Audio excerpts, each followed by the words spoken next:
Okay? Hello! Nandito na ako ngayon sa 8th floor area. So, dito natin matatagpuan po yung amenities ng Light 2 Residences. So, kanina nasa baba tayo. So, ngayon, papakita ko na sa inyo ngayon yung amenities ng Light 2 Residences. So, now, yan po yung, meron po tayong swimming pool, 1, 2, and 3. So, meron tayong malalim, meron tayong mababaw, meron tayong pambata, meron din tayong pang-adult. Okay? So, dito sa gilid, paikot po yung pathway niya, yung jogging path from Tower 1 and Tower 2. Okay? So, ito pong amenities niya, dyan, banda. Then, ano po siya, open air, focus zone.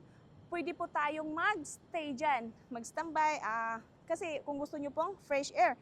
Now, dito ako nakatayo ngayon sa facing Antipolo and Mandaluyong. Okay? So, paggabi, ang ganda po ng look dito na part kasi facing Antipolo. Kumbaga, overlooking kayo. Di ba? Sa umaga, parang bukid yung tingin nyo. Okay? Hindi nagpapahuli ng location si Light 2 Residences. Nasa gitna po siya ng Ortigas, nasa gitna po siya ng Makati, ng BGC. So, part po siya ng Central Business District. Okay? So, dito sa Light 2 Residences, pwedeng malakas siya sa Airbnb or pwede rin siya for personal use kasi dito po siya sa gitna. No? So, malapit pa sa MRT station. So, sa second floor, nandun po yung connecting bridge niya from Tower 1, from Light 1 to Light 2. Meron po siyang connecting bridge going to MRT Boni Station. Kasi sa Mandaluyong tayo no? Okay? So, itong Light 2 Residences, yung residential start po niya is from 9th floor up to 55th floor. Okay? So, yung basement naman, nandun po yung parking. Nandun po yung parking ng, yung basement 1, nandun po yung start ng mall. And ground floor and up to 2nd floor. Tapos, yung 3rd floor, start na po siya, residential parking, from 3rd floor up to 6th floor. Okay? Yan. So, itong Light 2 Residences, sa ganitong oras, hindi po siya mainit, no?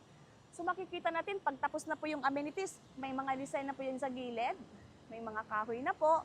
So ang fresh talaga ng dating dito sa amenities dito sa 8th floor Light 2 Residences. Yan.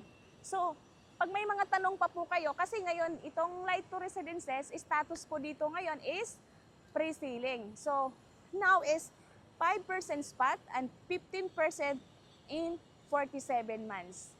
Ngayon kasi pre-selling pa siya, kaya mas maganda po kukuha tayo ngayon kasi yung price niya, yung presyo niya, pag kukuha po kayo ng RFO units na po, may diferensya po yung price. Kasi malapit naman na siya ma-turnover Kasi yung Tower 1 is, estimated talaga niya is this year, 2025. This coming December and Tower 2 naman is estimated turnover po niya is next year, 2026. Okay, so hindi pa siya huli Ngayon na pre-selling siya, hindi pa siya huli talaga. So, mas mura pa ngayon, kaya kung mas maganda, ngayon tayo